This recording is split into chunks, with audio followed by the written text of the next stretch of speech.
দাওয়াত এবং তাবলীগে গন্ডগোল লাগছে। আলেমরা বলেছেন, আলেমরা সিদ্ধান্ত দিবে, উলামায়ে কেরাম ফয়সালা করবে। কারো ইজারাদারিতে দাওয়াত এবং তাবলীগের মেহনত ছাড়া হবে না। যেখানেই সমস্যা তৈরি হবে সেখানে উলামায়ে কেরাম সমাধান করবে। কথা বলেন ঠিক না বেঠিক? যদি ইসলামী রাজনীতি নিয়ে কেউ কোনো কথা বলতে চায়, জিভ টেনে ছিঁড়ে ফেলে দেওয়া হবে।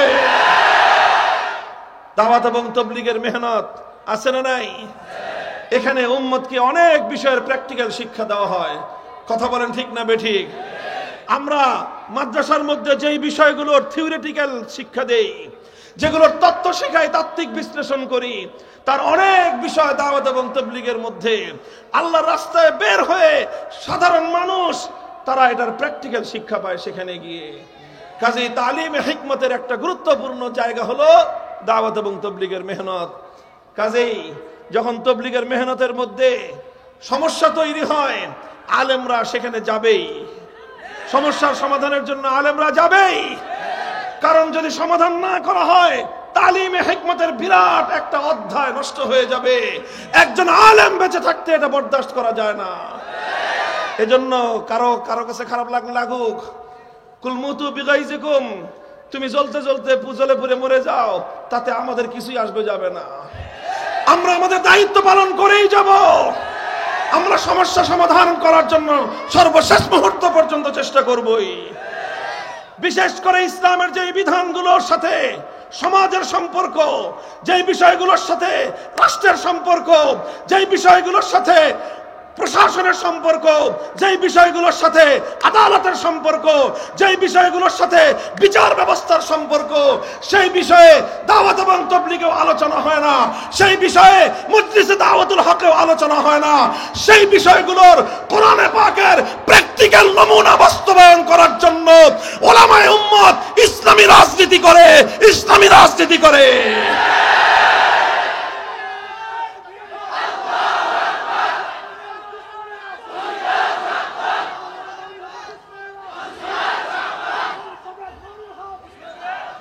তেলাওয়াতে কিতাবুল্লাহর জন্য মক্তব আর হিফজখানা, তালিমে কিতাবুল্লাহর জন্য মাদ্রাসা, তালিমে হিকমতের জন্য তাবলীগের মেহনত, দাওয়াতুল হকের মেহনত, ইসলামী রাজনীতির মেহনত, তাজকিয়ার জন্য খানকাহের মেহনত, তাসাউফের মেহনত।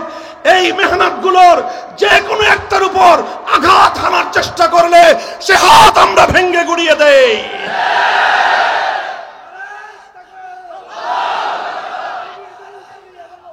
আমরা তার বিরুদ্ধে রুখে দাঁড়াই। উলামায়ে কেরাম জাতির অতন্দ্র প্রহরী। কথা বলেন ঠিক না বেঠিক? দাওয়াত এবং তাবলীগে গন্ডগোল লাগছে। আলেমরা বলেছেন, আলেমরা সিদ্ধান্ত দিবে, উলামায়ে কেরাম ফয়সালা করবে। কারো ইজারাদারিতে দাওয়াত এবং তাবলীগের মেহনত ছাড়া হবে না। যেখানেই সমস্যা তৈরি হবে সেখানে উলামায়ে কেরাম সমাধান করবে। কথা বলেন ঠিক না বেঠিক? যদি ইসলামী রাজনীতি নিয়ে কেউ কোনো কথা বলতে চায়, জিভ টেনে ছিঁড়ে ফেলে দেওয়া হবে। ভাড়াটিয়া হিসেবে থাকি না এই দেশে। এই দেশটা 1947 সালে ভাগ বাটোয়ারার সময় আমাদের ভাগে পড়ছে। তোমরা বেশি পাইছো, আমরা কম পাইছি, ঠকছি। তখন ঠকার পরে যেটুক আছে এটুক পিওর আমাদের। মুসলমানদের জমিন, স্বপ্ন ছিল, অঙ্গীকার ছিল, এই জমিনে আল্লাহর কোরআনের রাজ কায়েম হবে, সংবিধান হবে আল্লাহর কোরআনের সংবিধান, আইন চলবে আল্লাহর আইন। 24 বছর পর্যন্ত পশ্চিম পাকিস্তানি স্বৈরাচারেরা গাদ্দারি করেছে। 71 সাল থেকে 2024 সাল 54 বছর পর্যন্ত আমার বাংলাদেশের স্বদেশী শাসক গোষ্ঠী গাদ্দারি করেছে। 78 বছর পর্যন্ত বিশ্বাসঘাতকতা দেখেছি। এবার সময় এসেছে একটা বিপ্লবের, আরেকটা ইনকিলাবের। সে বিপ্লব হবে ইসলামের বিপ্লব।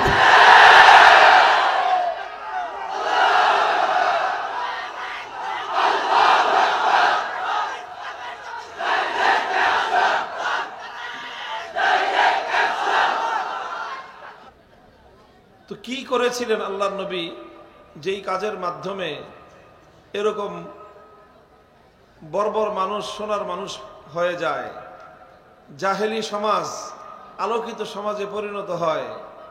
কিসের মাধ্যমে, কোন কর্মকাণ্ডের মাধ্যমে? তো আল্লাহ পাক রব্বুল আলামিন সেই কর্মকাণ্ডগুলো, সেই কর্মসূচিগুলোকে এখানে উল্লেখ করেছেন। সেই উল্লেখের ক্ষেত্রে 4টি কর্মসূচির কথা আল্লাহ পাক উল্লেখ করেছেন, যেই 4 কর্মসূচির মাধ্যমে নবী আকরাম সাল্লাল্লাহু আলাইহি ওয়াসাল্লাম তিনি তার অবিস্মরণীয় বিপ্লব সাধন করেছিলেন। তিনি ইনকিলাব এনেছিলেন বিশ্ববাসীর ভাগ্যাকাশে। সেই ইনকিলাবের যে মূল 4 পিলার, 4 বুনিয়াদ কোরআনে পাকের এই আয়াতের মধ্যে বর্ণিত হয়েছে। একটা বিষয় লক্ষণীয় যে রাসূলুল্লাহ সাল্লাল্লাহু আলাইহি ওয়াসাল্লামের জীবনের যে কর্মসূচি চতুষ্টয় এখানে বর্ণনা করা হয়েছে, 4টা কর্মসূচির মূল কেন্দ্রবিন্দু একটা জিনিস, একটা বিষয়, সেটা হলো কিতাবুল্লাহ। সেটা কি? কিতাবুল্লাহ তথা কোরআনে কারীম। কোরআনে কারীম কিতাবুল্লাহকে কেন্দ্র করেই নবী আকরাম সাল্লাল্লাহু আলাইহি ওয়াসাল্লামের জীবনের মৌলিক কর্মসূচিগুলো প্রতিপালিত হয়েছে এবং তিনি যা কিছু করার এই কিতাবুল্লাহকে কেন্দ্র করেই আল্লাহর নবী দুনিয়াতে এই অমূল্য এবং অসাধারণ পরিবর্তন এনেছিলেন। আল্লাহর কোরআনে তাই বলেছে, হুয়াল্লাযী বা'আসা ফিল উম্মিয়্যিনা রাসূলাম মিনহুম ইয়াতলু আলাইহিম আয়াতিহি ওয়া ইউযাক্কিহিম ওয়া ইউআল্লিমুহুমুল কিতাবা ওয়াল হিকমাহ ওয়া ইন কানু মিন ক্বাবলু লাফী দালালিম মুবিন। আল্লাহর পয়গম্বরের প্রথম কর্মসূচি ছিল তেলাওয়াতে কিতাবুল্লাহ, কোরআনে পাকের তেলাওয়াত। কোরআন তেলাওয়াত করে তিনি শোনাবেন, দুনিয়ার মানুষের কানে কানে আল্লাহর কোরআনের তেলাওয়াতের আওয়াজ পৌঁছে দিবেন। প্রতিটি মানুষের কর্ণকুহরে যেন কোরআনের তেলাওয়াতের আওয়াজ পৌঁছে যায়। এটা ছিল রাসূল আকরাম সাল্লাল্লাহু আলাইহি ওয়াসাল্লামের সবচেয়ে বুনিয়াদি এবং সবচেয়ে শক্তিশালী কর্মসূচি, শুধু কোরআনের তেলাওয়াত। এটা একটা স্বয়ং সম্পন্ন কর্মসূচি। একজন মানুষ সে কোরআনের তেলাওয়াত যখন করে তো নববী প্রথম কর্মসূচি পালিত হয়। রাসূল সাল্লাল্লাহু আলাইহি ওয়াসাল্লামের প্রথম কাজই ছিল যে মানুষ অর্থ বুঝুক বা না বুঝুক, মর্ম বুঝুক বা না বুঝুক, ব্যাখ্যা বুঝুক বা না বুঝুক, শুধুমাত্র কোরআনে পাকের তেলাওয়াত, এটাই ছিল রাসূল সাল্লাল্লাহু আলাইহি ওয়াসাল্লামের প্রথম কর্মসূচি। অনেক মানুষ, অনেকে আছে না বুঝে এমন একটা কথা বলে ফেলে, বা এমন কিছু মানুষ আছে যারা মনে করে যে কোরআন না বুঝে পড়লে বুঝি কোনো ফায়দা নাই, কোনো লাভ নাই। অনেকে তো এর চেয়ে আরো অগ্রসর হয়ে খুব আপত্তিকর একটা কথা বলে যে তোতা পাখির মতো কোরআনে পাক, এটা মুখের মধ্যে ঠোঁট নাড়ায় কি লাভ, তোতা পাখির মতো রটনা করে কি লাভ, কোরআনে কি বলেছে বুঝতে হবে। কোরআনে কি বলা হয়েছে সেটা বুঝতে হবে কি হবে না সেটার পরের আলোচনায় আসছি আমরা, সেটা দ্বিতীয় দফার কর্মসূচিতে আসতেছি। কিন্তু প্রথম দফার কর্মসূচি হলো কোরআনে পাকের তেলাওয়াত, বুঝে আসুক বা না আসুক, সর্ব অবস্থায় এটা মানব জাতির জন্য কল্যাণকর। এবং আল্লাহ রাসূল সাল্লাল্লাহু আলাইহি ওয়াসাল্লাম যে বিপ্লব করেছিলেন, যে ইনকিলাব এনেছিলেন, মানবতার যেই পরিবর্তন তিনি সাধন করেছিলেন, সেই জাহিলিয়াতের গড়ে ওঠা সেই দেয়াল তিনি ভেঙে গুড়িয়ে দিয়েছিলেন। বর্বরতার যে অসভ্য প্রাচীরের উপর আল্লাহর নবী আঘাত করেছিলেন, নবীজির পর সর্বপ্রথম আঘাত ছিল আল্লাহর কোরআনে পাকের তেলাওয়াতের মাধ্যমে জাহিলিয়াত, বর্বরতা, অন্ধকারের প্রাচীর ধসিয়ে দিয়েছিলেন। তিনি কোরআন তেলাওয়াতের মাধ্যমেই সর্বপ্রথম এই বর্বরতার উপর, অসভ্যতার উপর তিনি আঘাত এনেছিলেন। যারা মনে করে যে কোরআনে পাক তেলাওয়াত না বুঝে, অর্থ না বুঝলে তেলাওয়াত করে লাভ নেই, তারা মূলত কোরআনে পাককে, কোরআনে কারীমকে অন্য আর সাধারণ 10টা কিতাবের মতো মনে করেছে। দুনিয়ার সাধারণ কিতাব না বুঝে পড়লে কোনো লাভ নাই, সাধারণ বইপত্র না বুঝে পড়লে লাভ নাই। কেউ যদি কবিতা পড়ে না বুঝে পড়লে কবিতার স্বাদ পাবে না। কেউ যদি গল্প পড়ে, গল্পের বই পড়লো, না বুঝে পড়লো, গল্পের মর্ম বুঝবে না। কেউ যদি উপন্যাস পড়ে উপন্যাসের অর্থ যদি না বুঝে চরিত্রগুলোকে সে ধারণ করতে পারবে না। কেউ যদি সাহিত্যের কিতাব না বুঝে পড়ে সাহিত্যের রস সে পাবে না। কেউ যদি দর্শনের বই না বুঝে পড়ে দর্শন শাস্ত্র সে বুঝতে পারবে না। কেউ যদি বিজ্ঞানের বই না বুঝে পড়ে বিজ্ঞান সম্পর্কে ধারণা সে পাবে না। কেউ যদি মেডিকেল সায়েন্সের বই না বুঝে পড়ে ডাক্তার হতে পারবে না। পৃথিবীর সকল বিষয়ের বই বুঝে পড়লে লাভ আছে, না বুঝে পড়লে লাভ নাই, এক্সেপ্ট আল কোরআন। একমাত্র গ্রন্থ পৃথিবীতে কোরআনে পাক, বুঝে পড়লেও লাভ আছে, না বুঝে পড়লেও শুধু কোরআনের তেলাওয়াত একজন মানুষের বদ্ধ দুয়ার, হৃদয়ের বদ্ধ দুয়ার খুলে তার হৃদয়ে হেদায়েতের আলো প্রজ্বলিত করবে। ইয়াতলু আলাইহিম আয়াতিহি, এই জন্য আল্লাহর রাসূল মুহাম্মদ আরবি সাল্লাল্লাহু আলাইহি ওয়াসাল্লামকে আল্লাহ পাক রব্বুল আলামিন প্রথম যেই কর্মসূচি দিয়ে প্রেরণ করেছেন সেটা হলো, গো আল্লাহর নবী, আপনি এই জাহেলি সমাজে, এই বর্বর সমাজে হাজার বছরের অন্ধকারের এই কুহেলিকা ভেদ করবার জন্য আপনি কোরআন তেলাওয়াতের গুঞ্জরণ উঠান। কোরআন তেলাওয়াত গুঞ্জরিত হতে থাক, মানুষের কানে কানে আল্লাহর কোরআনের তেলাওয়াতের আওয়াজ পৌঁছতে থাকুক। এইভাবে যখন মানুষের কর্ণকুহর দিয়ে আল্লাহর কোরআনের তেলাওয়াত পৌঁছতে থাকলো, এই কোরআন কানের মধ্যে ঢুকে কানের মধ্যে বসে থাকে নাই, কান দিয়ে ঢুকে মানুষের হৃদয়ের বদ্ধ দুয়ারে গিয়ে কড়া নেড়েছে। আর অসংখ্য মানুষ শুধুমাত্র আল্লাহর কোরআনের তেলাওয়াত শুনেই হেদায়েত লাভ করেছেন। হযরত আবু বকর রাদিয়াল্লাহু আনহু তিনি একবার মক্কা থেকে খুব বিরক্ত হয়ে চলে যাচ্ছেন, রাগান্বিত হয়ে যে মক্কায় আর থাকবেন না। রাস্তায় এক লোকের সাথে দেখা, একজন সর্দার, প্রভাবশালী একজন মানুষ, ইবনুদ দাগিনা তার নাম। তিনি এসে বলেন, আবু বকর কোথায় যান আপনি? বলে, জানা আমি আর মক্কায় থাকবো না, মক্কার মানুষ আমাকে অনেক অত্যাচার করেছে, ত্যক্ত বিরক্ত করে আমাকে একেবারে শেষ করে দিয়েছে, আর মক্কায় থাকা যাবে না, আমি চলে যাচ্ছি অন্য কোথাও। ইবনুদ দাগিনা বললেন যে না আবু বকর, আপনার মতো একজন মানুষ মক্কা ছেড়ে চলে যেতে পারে না। আপনি হলেন এমন একজন মানুষ যার বৈশিষ্ট্যই হলো মানুষের উপকার করা, মানুষের দুঃখের সময় তার পাশে দাঁড়ানো, অভাবী মানুষকে সাহায্য করা আপনার কাজ। আপনার মতো এরকম সোনার মানুষ যদি মক্কা থেকে চলে যায়, এটা মক্কাবাসীর জন্য কলঙ্ক হবে, মক্কার দুর্নাম হবে যে মক্কার লোকেরা সব দুষ্ট। আবু বকরের মতো একজন সোনার মানুষকে তারা তাদের কাছে রাখতে পারে নাই। কাজে এই জন্য আপনি যায় না, চলেন দেখি কি সমস্যা, আমি আপনার সমস্যার সমাধান করে দিব। ইবনুদ দাগিনা আবু বকর রাদিয়াল্লাহু আনহুকে নিয়ে মক্কায় ফিরে আসলেন। ফিরে এসে মক্কাবাসীদেরকে ডাকলেন, বলেন কি ব্যাপার, তোমরা আবু বকরের মতো এরকম একজন মোমের মতো নরম মানুষ, সোনার মতো সুন্দর মানুষ, এই মানুষটাকে তোমরা উত্ত্যক্ত করতে করতে আজকে মক্কা থেকে সে চলে যাওয়ার উপক্রম, ঘটনা কি? তখন মক্কার লোকেরা বলল যে দেখেন আবু বকর মানুষ তো ভালো, মানুষ তো ভালো, কিন্তু সে যেই সব কাজ করে এগুলো তো আমরা মানতে পারি না। সে অনেক কিছু করেছে, সে আমাদের বাপদাদার ধর্ম ত্যাগ করে মুহাম্মদের ধর্ম গ্রহণ করেছে সাল্লাল্লাহু আলাইহি ওয়াসাল্লাম, আমরা না হয় এটাও মেনে নিলাম। সে সেই মুহাম্মদের ধর্ম প্রচার করে, আমরা না হয় সেটাও মেনে নিলাম। সে মুহাম্মদের উপর নাজিলকৃত কিতাব এটা সে তেলাওয়াত করে, আমরা না হয় সেটাও মেনে নিলাম। কিন্তু কথা হলো যে সে যদি মক্কায় থাকতে হয় আমাদের একটা শর্ত মানতে হবে। কি শর্ত? বলে যে সে যে কোরআন তেলাওয়াত করে ঘরের বারান্দায় দাঁড়ায়, এই ঘরের বারান্দায় তেলাওয়াত করতে পারবে না, তার তেলাওয়াত করতে হবে ঘরের ভিতরে। তেলাওয়াত যত ইচ্ছা তত করুক, কিন্তু ঘরের ভিতরে দরজা জানলা বন্ধ করে দিয়ে কোরআন তেলাওয়াত করতে হবে।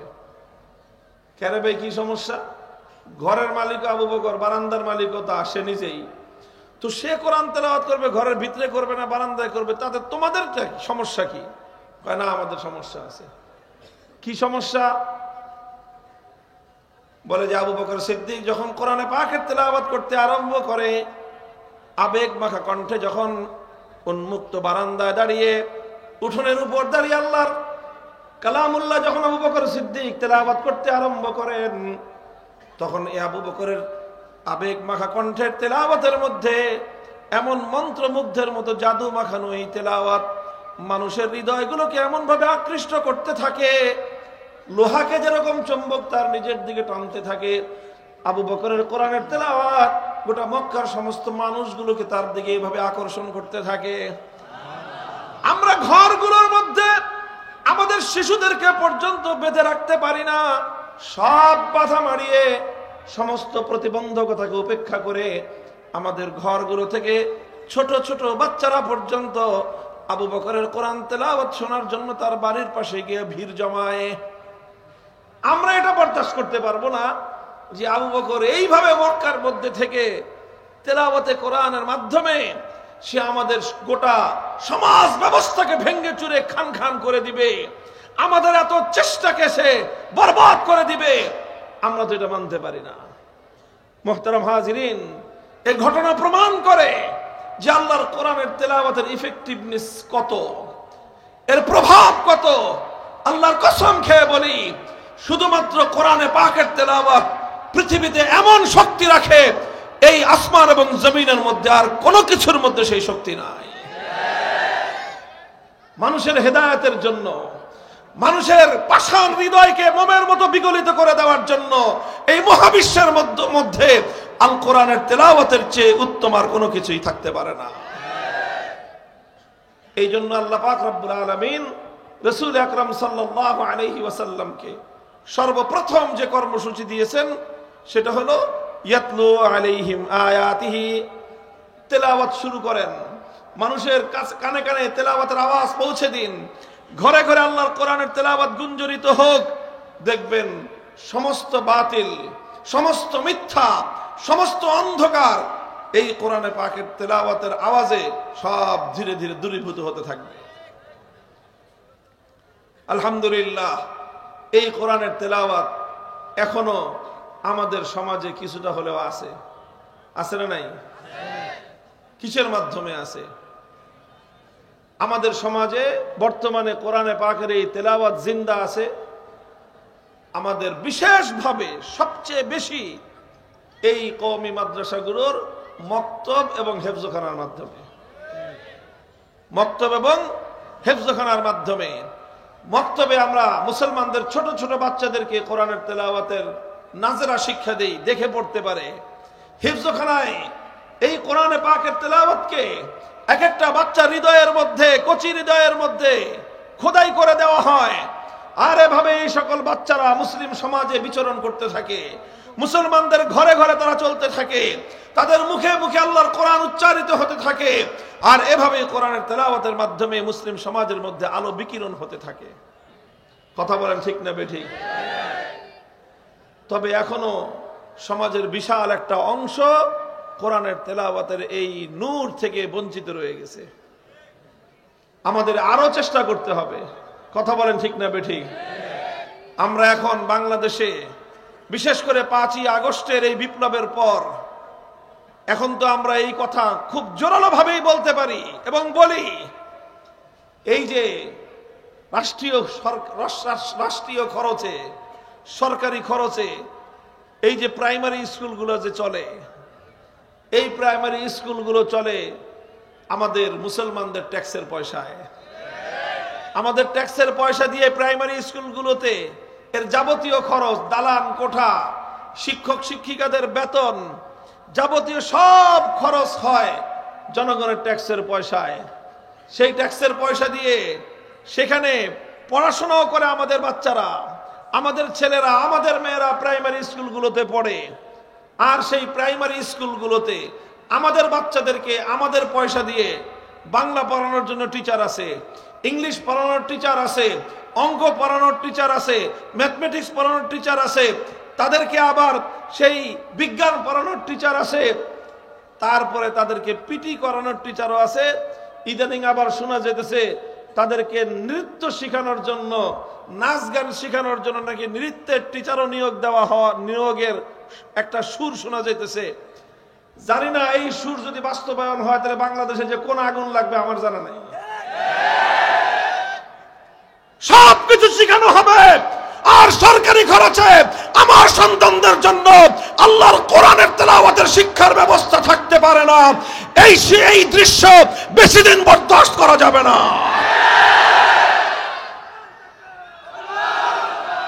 প্রতিটা প্রাইমারি স্কুলের জন্য প্রতিটা প্রাইমারি স্কুলে একজন করে নুরানি মুআল্লিম, যিনি বিশুদ্ধ কোরআনের তেলাওয়াত শিক্ষা দিবেন আমাদের কচি সন্তানদেরকে।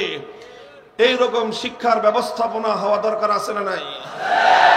সবাই যার যার জায়গা থেকে আওয়াজ উঠান, সবাই যার যার জায়গা থেকে এই কথাটা সরকারকে বুঝান, রাষ্ট্রকে বুঝান। এটা শুধু আলেমদের দায়িত্ব না। আলেমদের ছেলে পেলে তো অধিকাংশ মাদ্রাসায় পড়ে, আমাদের সন্তানরা তো মাদ্রাসায় পড়ে আলহামদুলিল্লাহ। তো যাদের সন্তান বেশিরভাগ স্কুলে পড়ে, এটা তো আপনাদের কথা বলা উচিত।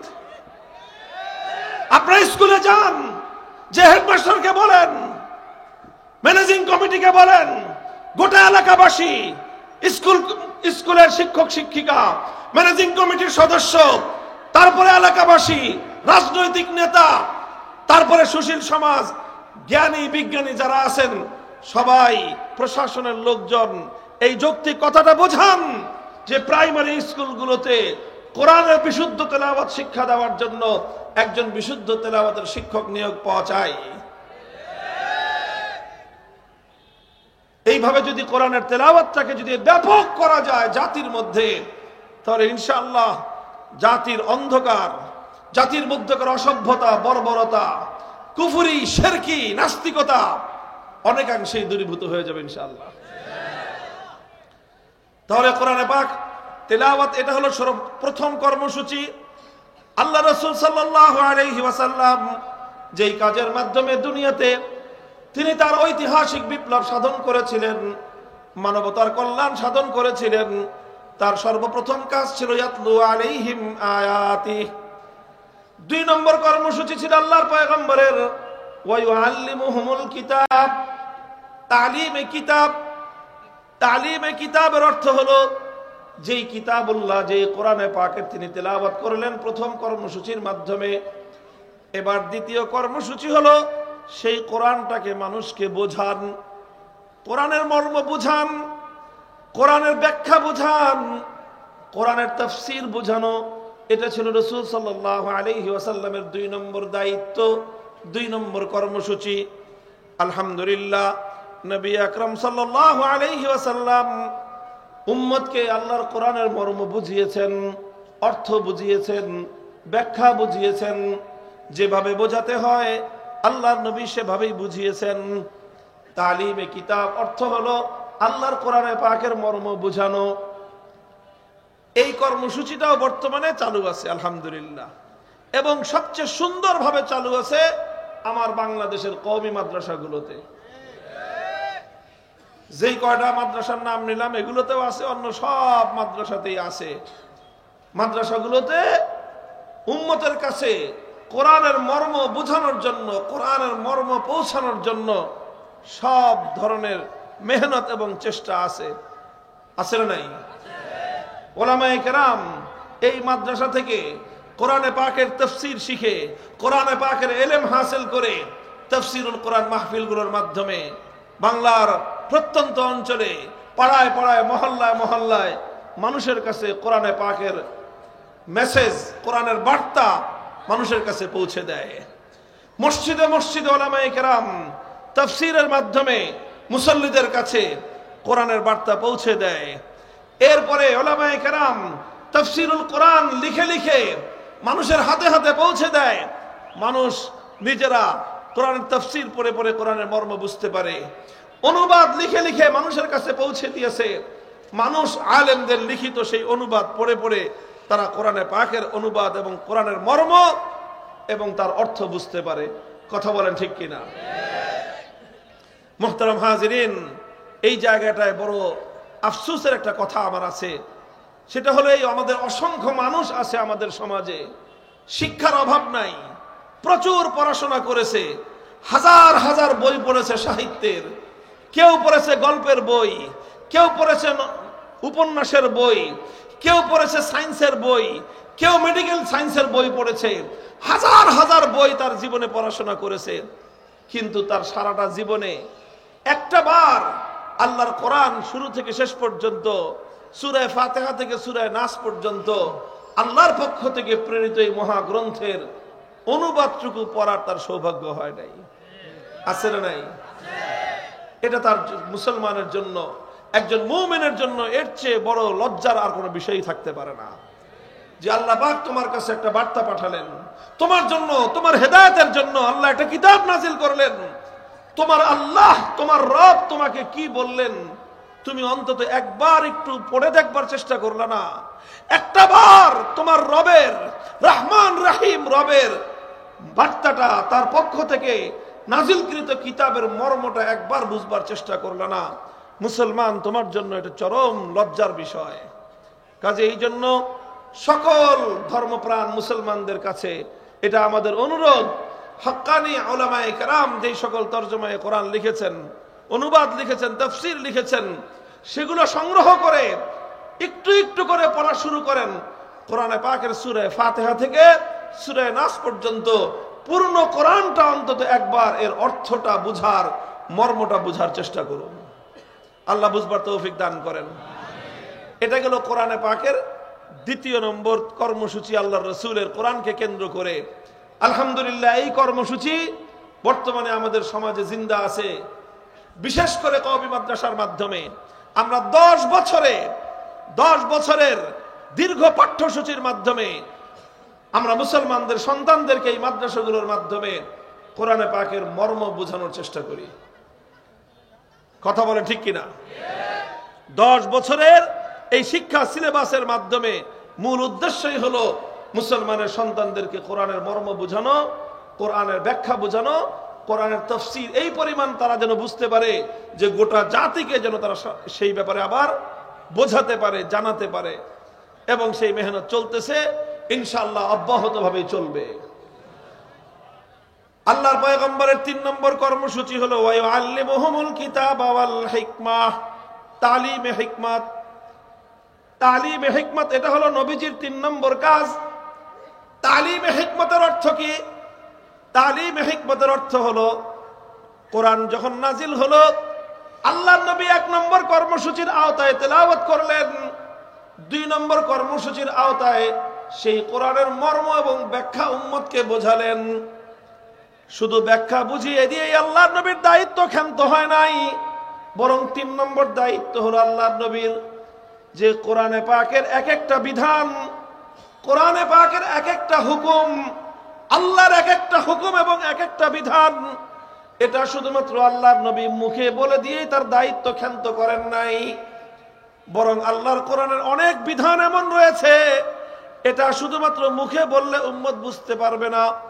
এই জন্য আল্লাহর পক্ষ থেকে তার নবীর উপর দায়িত্ব আর জিম্মাদারি হলো যেই বিষয়গুলো থিওরিটিক্যাল বললে উম্মত বুঝবে না, সেই বিষয়গুলোকে আপনি প্র্যাকটিক্যাল ভাবে উম্মতকে শিখিয়ে দিন। তালিমে হিকমতের অর্থ হলো কোরআনে পাকের প্র্যাকটিক্যাল এক্সপ্লেনেশন। একটা হলো তালিমে কিতাব, এটা হলো থিওরিটিক্যাল এক্সপ্লেনেশন, আর তালিমে হিকমত এটা হলো প্র্যাকটিক্যাল এক্সপ্লেনেশন। একটা হলো কোরআনে পাকের মর্ম বোঝানো, আর একটা হলো কোরআনে পাকের বাস্তব রূপ দেখানো। এটাই হলো তালিমে হিকমত। রাসূল আকরাম সাল্লাল্লাহু আলাইহি ওয়াসাল্লাম সেটা করেছেন এবং উম্মতকে সেটা বুঝিয়ে দিয়েছেন। যদি আল্লাহর নবী না বোঝাতেন তাহলে কোরআনের অনেক বিধান দুনিয়ার মানুষ বুঝতেই পারতো না। যেরকম ধরেন নামাজ, সালাতের বিধান আল্লাহর পক্ষ থেকে নাজিল হয়েছে, যেটা ইসলামের সবচেয়ে গুরুত্বপূর্ণ হুকুম। ঈমানের পরে সবচেয়ে গুরুত্বপূর্ণ বিধান হলো নামাজের বিধান। এই নামাজের বিধান যদি আল্লাহর নবী শুধু বলে দিতেন, দুনিয়ার মানুষ শুনে শুনে আল্লাহর নবীর মতো কোরআনের হুকুম পালন করতে পারতো না। দুনিয়ার মানুষ শুনে শুনে আল্লাহর কোরআনের বিধান, নামাজের বিধানটাই পালন করতে পারতো না। এই জন্য নবী আকরাম সাল্লাল্লাহু আলাইহি ওয়াসাল্লাম কি করেছেন? আল্লাহর নবী উম্মতকে একত্রিত করেছেন। একত্রিত করে তারপরে তাদের সামনে আল্লাহর নবী নিজে নামাজ পড়ে দেখিয়ে দিয়েছেন, রুকু করে দেখিয়েছেন, সিজদা করে দেখিয়েছেন, তাহরিমা বেঁধে দেখিয়েছেন, সালাম ফিরায়ে দেখিয়ে দিয়েছেন। সব কিছু দেখিয়ে উম্মতকে নির্দেশ দিয়েছেন, সাল্লু কামা রাআইতুমুনি উসাল্লি, উম্মত ওইভাবে নামাজ পড়বা যেভাবে আমাকে নামাজ পড়তে দেখেছো। প্র্যাকটিক্যাল শিক্ষা দিয়েছেন। প্র্যাকটিক্যাল, যারা সাধারণ শিক্ষা ব্যবস্থায় পড়াশোনা করেছেন তারা বিষয়টা ভালো করে বুঝবেন। অনেক সাবজেক্ট আছে জেনারেল শিক্ষায়, এগুলো প্র্যাকটিক্যাল করা ছাড়া বোঝা যায় না। যে সকল স্কুলে বিজ্ঞান বিভাগ আছে, বিজ্ঞান বিভাগের যদি আপনি এই যে কেমিস্ট্রি সাবজেক্ট, এটা যদি প্র্যাকটিক্যাল না করানো হয় বাচ্চারা বুঝবে না। মেডিকেল সায়েন্স তো কিছুই বুঝবে না। ডাক্তাররা যে মেডিকেল সায়েন্সে স্টুডেন্টদেরকে পড়ায়, শুধুমাত্র লেকচার দিয়ে ছেড়ে দেয় না, শুধুমাত্র বই পড়ায় দিয়ে ছেড়ে দেয় না, বরং প্রত্যেকটা সাবজেক্টের উপর টিচাররা, শিক্ষক শিক্ষিকাগণ তারা ছাত্রদেরকে, স্টুডেন্টদেরকে লেকচার দেন, বই পড়তে দেন, নোট দেন, পাশাপাশি প্রত্যেকটা বিষয়ের উপর ল্যাবরেটরিতে নিয়ে তাদেরকে প্রত্যেকটা বিষয়ে হাতে কলমে প্র্যাকটিক্যাল শিক্ষা দেন। সেখানে মানব দেহের মাথা থেকে পা পর্যন্ত প্রত্যেকটা অঙ্গ প্রত্যঙ্গের বিস্তারিত ডিটেলস আছে, তার নমুনা আছে, সবগুলো বিষয় তাদেরকে হাতে কলমে শিক্ষা দেওয়া হয়। এই জন্য মেডিকেল সায়েন্স এটা এমন একটা বিজ্ঞান যে এটা শুধু থিওরি পড়ে কোনোদিন কোনো মানুষ ডাক্তার হতে পারবে না যতদিন পর্যন্ত সে প্র্যাকটিক্যাল না শিখবে। মেডিকেল সায়েন্স যতটা প্র্যাকটিক্যাল সাবজেক্ট, আল্লাহর কোরআন তার চেয়ে বেশি প্র্যাকটিক্যাল সাবজেক্ট। আবার বলছি, মেডিকেল সায়েন্স যতটা প্র্যাকটিক্যাল সাবজেক্ট, কোরআনে পাক তার চেয়ে বেশি প্র্যাকটিক্যাল সাবজেক্ট।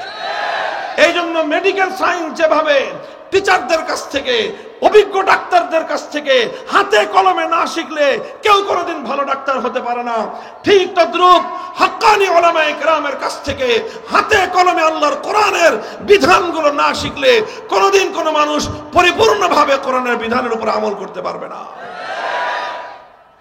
এই জন্য রাসূল সাল্লাল্লাহু আলাইহি ওয়াসাল্লামের 3 নম্বর দায়িত্ব, খুবই গুরুত্বপূর্ণ দায়িত্ব, যে নবী শুধু কোরআন তেলাওয়াত করে দিলেই আপনার দায়িত্ব শেষ নয়। কোরআনে শুধু তাফসীর শোনায় দিলেন, ব্যাখ্যা শোনায় দিলেন, এতেই আপনার দায়িত্ব শেষ নয়, বরং যেটার ব্যাখ্যা শোনালেন, যেটার মর্ম বুঝালেন, এবার সেটাকে প্র্যাকটিক্যাল করে দেখায় দিতে হবে যে কোনটা কিভাবে বাস্তবায়ন করতে হয়। আল্লাহর নবী নামাজের বিধান বাস্তবায়ন করে দেখায় দিয়েছেন। রোজা আল্লাহর নবী রেখেছেন, রোজার প্রত্যেকটা মাসালা প্র্যাকটিক্যাল বুঝিয়েছেন। আল্লাহর নবী যাকাতের বিধান প্র্যাকটিক্যাল বাস্তবায়ন করিয়েছেন। এভাবেই হজ আল্লাহর নবী নিজের জীবদ্দশায় সমস্ত সাহাবীদেরকে নিয়ে হজ করে হজের প্র্যাকটিক্যাল আমলগুলোকে তাদেরকে শিখিয়ে দিয়েছেন। ঠিকভাবে জিহাদের ময়দানে গিয়ে আল্লাহর নবী প্র্যাকটিক্যালি জিহাদ করে উম্মতকে জিহাদের সঠিক শিক্ষা এবং তালিম দিয়েছেন। প্রতিটা বিষয় আল্লাহর নবী প্র্যাকটিক্যাল ভাবে তালিম দিয়েছেন। শুধু এক্ষেত্রেই নয়, শুধু ব্যক্তিগত জীবনে নয়, পারিবারিক জীবন বলেন, রাষ্ট্র জীবন বলেন, সেখানেও আল্লাহর নবী আল্লাহর কোরআনের এক একটা বিধানকে প্র্যাকটিক্যাল করে দেখিয়েছেন। হাদিসের কিতাবের মধ্যে বর্ণিত হয়, আল্লাহর নবী যেদিন মক্কা বিজয় করলেন, মক্কা বিজয়ের পরে মক্কার মধ্যে একটা ঘটনা সংঘটিত হলো, অপরাধ। কিসের অপরাধ? চুরির অপরাধ। চুরি হলো, চোর ধরা পড়লো। চোর সাধারণ কোনো মানুষ নয়, একজন মহিলা মানুষ, সাধারণ কোনো মহিলা নয়, সম্ভ্রান্ত একজন মহিলা। বনু মখজুম আরবের একটা অতি উচ্চ মর্যাদা সম্পন্ন বংশ, সেই পরিবারের মেয়ে হলো বনু মখজুমের মেয়ে, নাম হলো তার ফাতেমা। এই পরিবারটা হলো সেই পরিবার যেই পরিবারে আল্লাহর নবীর দাদির জন্ম হয়েছিল, অর্থাৎ নবীজির বাবার মামুর বাড়ি, আল্লাহর নবীর সঙ্গে ব্লাড কানেকশন যাদের। তো সেই পরিবারে যখন মেয়েটা ধরা পড়লো, ফাফাজিআ কওমুহা ইলা উসামা ইবনে যাইদিন, তখন তার গোটা সম্প্রদায় তারা আতঙ্কগ্রস্ত হয়ে পড়লো যে এখন তো কোরআনের বিধান বাস্তবায়ন যদি হয়, মেয়েটার হাত কাটা যাবে, পুরো বংশের নাক কাটা যাবে। কারণ যখন তার হাত কাটা যাবে, মানুষ জিজ্ঞাসা করবে এই মেয়েটা কোন বংশের, জবাব আসবে বনু মখজুমের। তখন মানুষ বলবে হায় হায়, এত সম্ভ্রান্ত বংশের নারীরা চুরি করে, তাহলে আমাদের বংশের মান সম্মান ধুলোয় মিশে যাবে। এই জন্য তারা তদবির করা শুরু করলো, যেভাবেই হোক এই হাত কাটাটাকে ঠেকাতে হবে। কিভাবে করা যায়?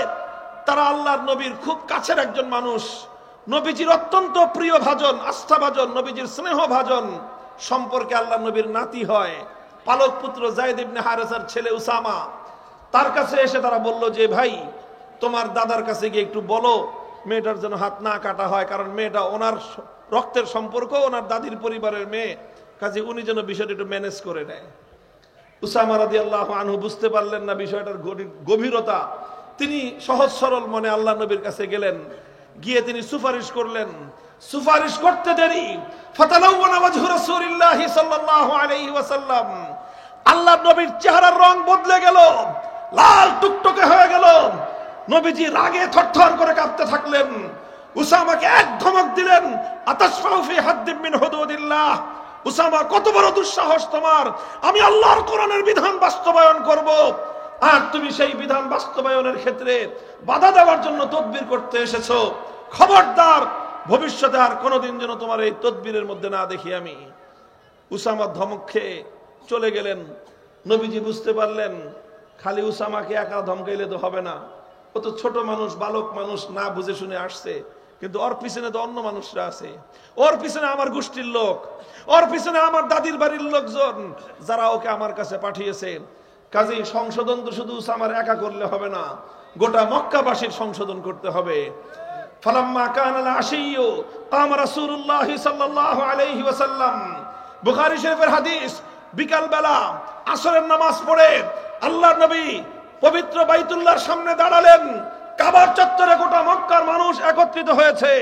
আল্লাহর নবী তাদেরকে লক্ষ্য করে ভাষণ দিলেন।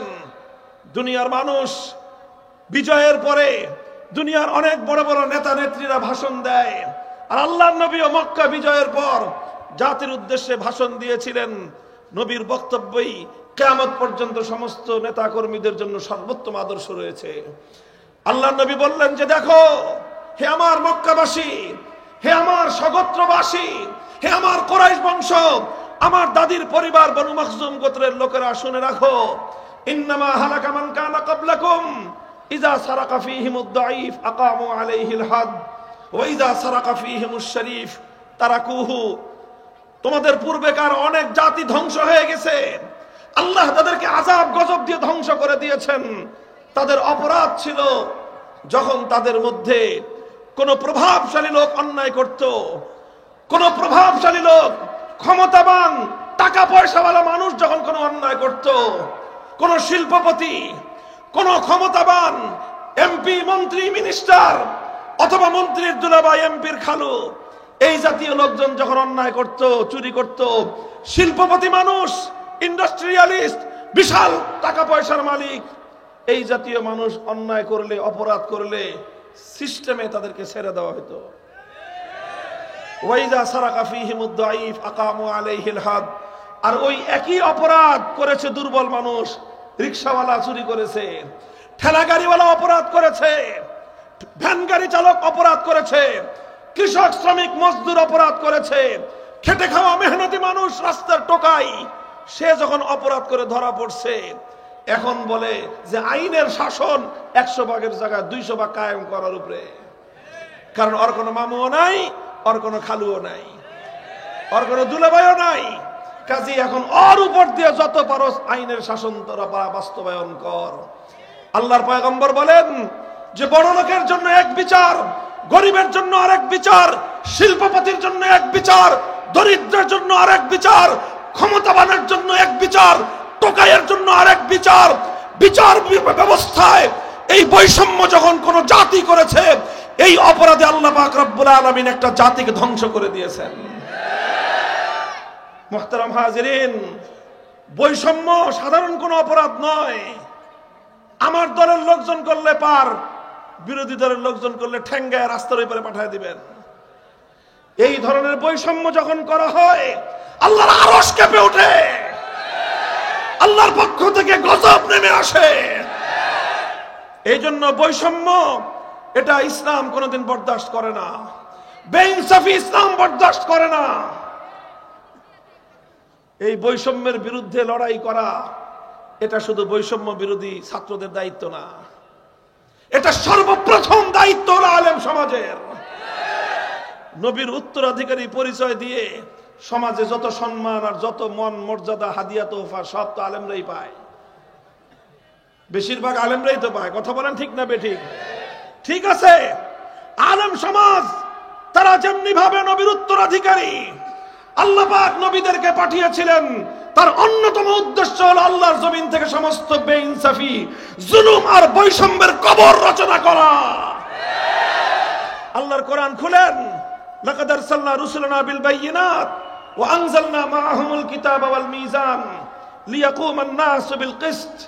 আল্লাহ বলতেছেন সূরাতুল হাদীদে যে আমি রাসূলদেরকে পাঠিয়েছি, আমি আমার আসমানি কিতাব সমূহ নাজিল করেছি। কেন নাজিল করেছেন আল্লাহ? লিয়াকুমান নাসু বিল কিসতি, যাতে মানুষের মধ্যে ইনসাফ কায়েম হয়, মানুষের মধ্যে যেন বেইনসাফি না থাকে, মানুষের মধ্যে যেন কোনো জুলুম শোষণ না থাকে, মানব সমাজের মধ্য থেকে সমস্ত বেইনসাফি, সমস্ত জুলুম, সমস্ত অন্যায়, সমস্ত অবিচার উৎখাত করার জন্যই নবী রাসূলদের আগমন। মুহতারাম হাজিরিন, আল্লাহর নবী বললেন, আর আজ তোমরা আমার কাছে আসছো আবদার নিয়ে যে আমার ব্লাড কানেকশন আছে, আমার আত্মীয়, আমার পরিবারের লোক বলে আমি অপরাধ করার পরেও ছেড়ে দিব, এই রকম বৈষম্য তোমরা আল্লাহর রাসূল দ্বারা বাস্তবায়ন করতে চাও। আল্লাহ, এরপরে আল্লাহর নবী যে কথাটা বললেন সেটা যদি বুখারী শরীফের হাদিসের মধ্যে বর্ণিত না থাকতো, সেই কথা বলতে আমাদের সাহস হতো না, আমাদের ঠোঁট কেঁপে উঠতো, আমাদের কলিজা কেঁপে উঠতো। এত বড় কথা আল্লাহর নবী বলেছেন। নবীজি বলেন, ওয়াল্লাহ লাউ আন্না ফাতিমাতা বিনতা মুহাম্মাদিন সারাকাত লাকাতাতু ইয়াদাহা। আজ আমার দাদির গোষ্ঠীর ফাতেমা নয়, যদি আমি নবী মুহাম্মদুর রাসূলুল্লাহর কলিজার টুকরা, আমার জীবনের সবচেয়ে আদরের দুলালি আমার কন্যা ফাতেমা যদি আজকে চুরি করে ধরা পড়তো, আমি আল্লাহর নামের শপথ করে বলতেছি আমি তার হাত কাটতে এতটুকু দ্বিধা করতাম না। মুহতারাম হাজিরিন, আল্লাহর নবী এভাবে ইনসাফ কায়েম করেছেন, এভাবেই বৈষম্য দূর করেছেন, এভাবেই সাম্য এবং ন্যায় নবী আকরাম সাল্লাল্লাহু আলাইহি ওয়াসাল্লাম আল্লাহর জমিনে বাস্তবায়ন করেছেন। কাজেই ন্যায়, ইনসাফ, সাম্য কায়েম করা এটা হলো ইসলামের অন্যতম গুরুত্বপূর্ণ জিম্মাদারি এবং দায়িত্ব।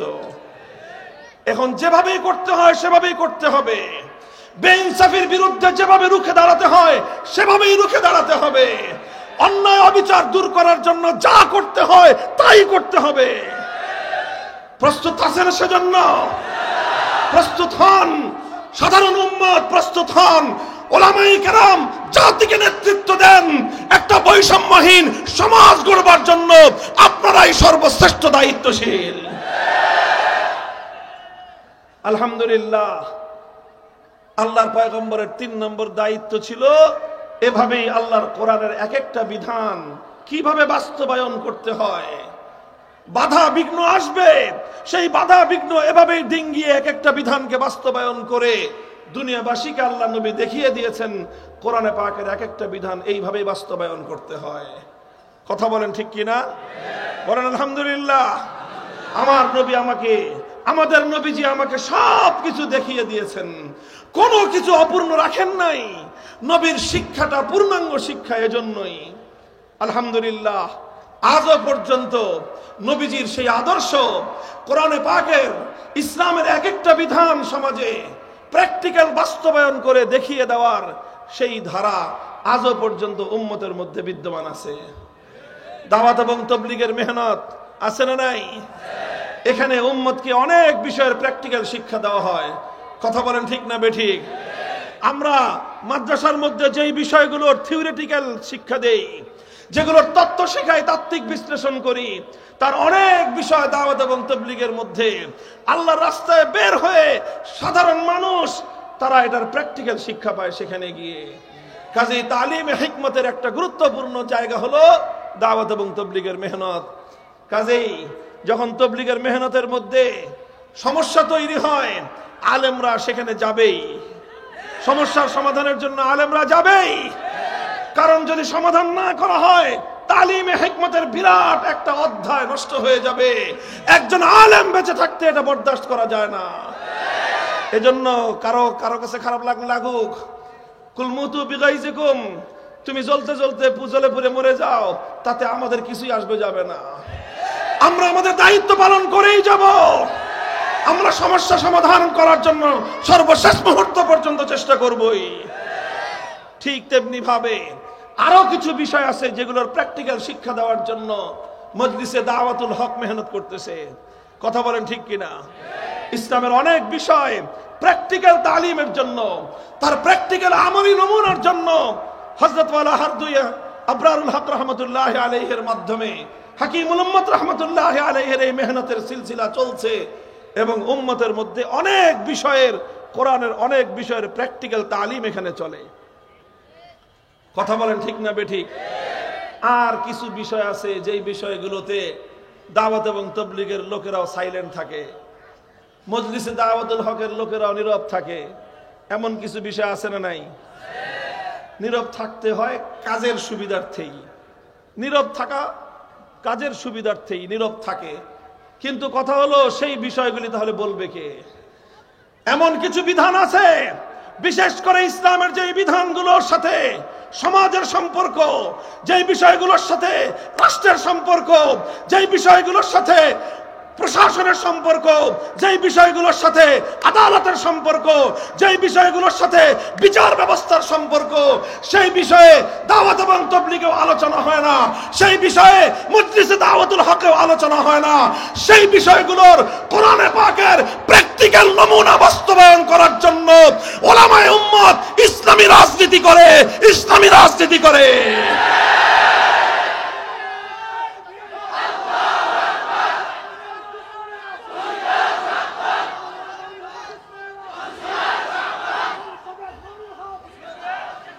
মুহতারাম হাজিরিন, এই জন্য দাওয়াত এবং তাবলীগ এটা যেরকম তালিমে হিকমতের একটা মারকাজ, মজলিসে দাওয়াতুল হক এটা যেরকম তালিমে হিকমতের আরেকটা মেহনত, ঠিক একই ভাবে আসিয়াসাতুল ইসলামিয়া, আসিয়াসাতুশ শরঈয়া, ইসলামী রাজনীতি এটাও ইসলামের অনেক বড় একটা অধ্যায়, যেখানে আল্লাহর কোরআনের অসংখ্য বিধানের প্র্যাকটিক্যাল বাস্তবায়নের জন্য মেহনত আর সংগ্রাম করা হয়। আর এটা গেল 3 নম্বর কর্মসূচি, ওয়ায়ুআল্লিমুহুমুল কিতাব ওয়াল হিকমাহ, তালিমে হিকমত। 4 নম্বর কর্মসূচি হলো ওয়ায়ুযাক্কিহিম, তাজকিয়া। তাজকিয়ার শব্দের অর্থ করা হয় আত্মশুদ্ধি। আত্মশুদ্ধি এটা কি জিনিস? তাজকিয়ার হাকিকত হলো, লক্ষ্য করো ছাত্ররা, ভালো করে বুঝো, তাজকিয়ার হাকিকতটা কি।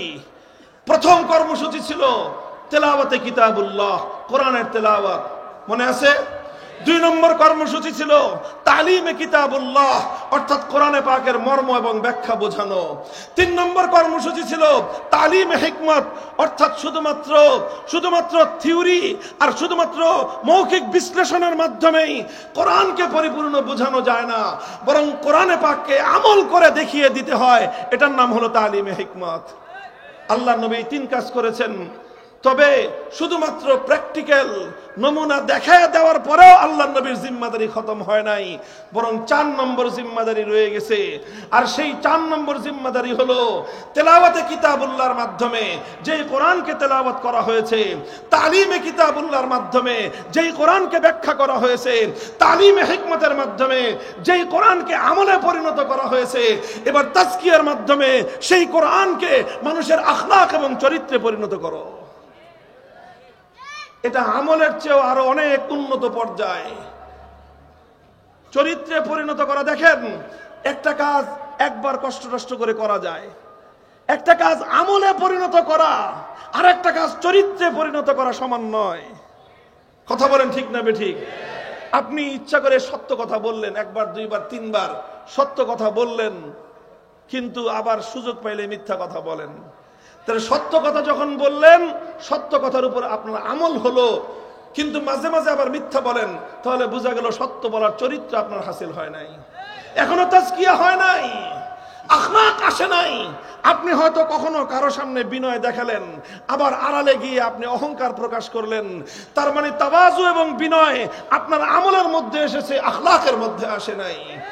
তাজকিয়ার অর্থ হলো এই, তাজকিয়ার অর্থ হলো এই যে যেই কোরআনের তেলাওয়াত করেছো, তালিমের মাধ্যমে যেই কোরআনের মর্ম ব্যাখ্যা বুঝিয়েছো, তালিমে হিকমতের মাধ্যমে যেই কোরআনকে তুমি আমলে পরিণত করেছো, এবার তাজকিয়ার মাধ্যমে সেই কোরআনকে তুমি তোমার আখলাকে পরিণত করো।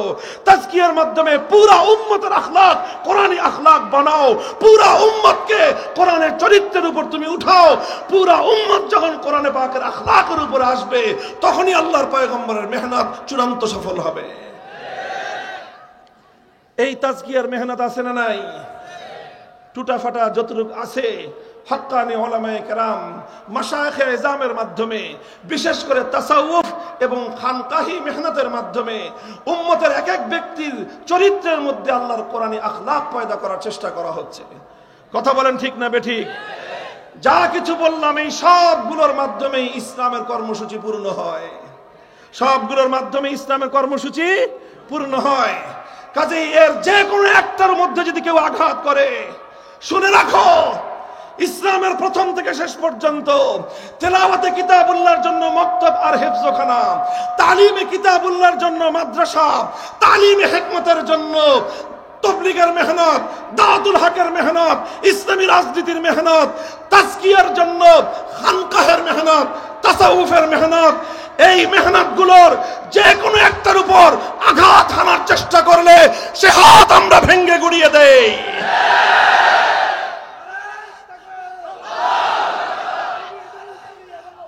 আমরা তার বিরুদ্ধে রুখে দাঁড়াই।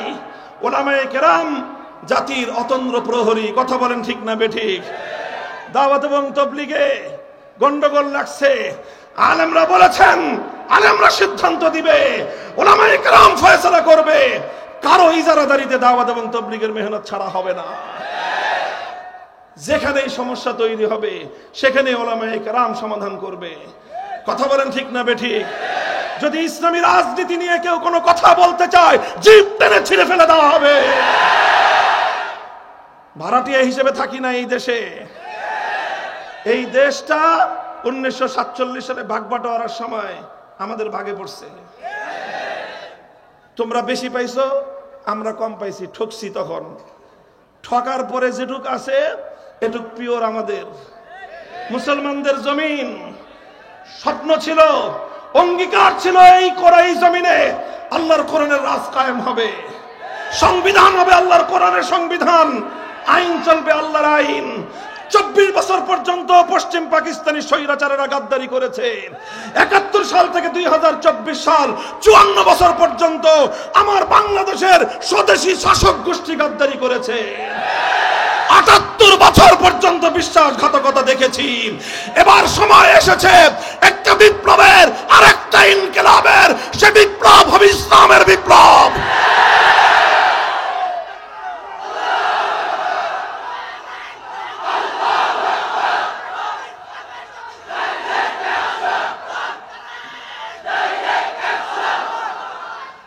আলহামদুলিল্লাহ, সেই সঙ্গে শুকরিয়া আদায় করি বিশেষভাবে শাইখুল হাদিস আল্লামা আজিজুল হক রহমতুল্লাহ আলাইহির। আল্লাহ পাক বাংলার ইতিহাসের তার এই শ্রেষ্ঠ বান্দার উপর বাংলাদেশের ইতিহাসের এক ক্ষণজন্মই মহাপুরুষের কবরকে আল্লাহ পাক রহমতের দ্বারা ভরপুর করে দেন এবং তার ডান হস্তের মতো তার সহযোদ্ধা ছিলেন আপনাদের বসিলার কৃতি সন্তান মরহুম হযরত মাওলানা আব্দুল মালিক রহমতুল্লাহ আলাইহি। তারা ইসলামের এই পূর্ণাঙ্গ মেহনতের নকশা জামিয়া রহমানিয়া আরাবিয়ায় রেখে গেছেন।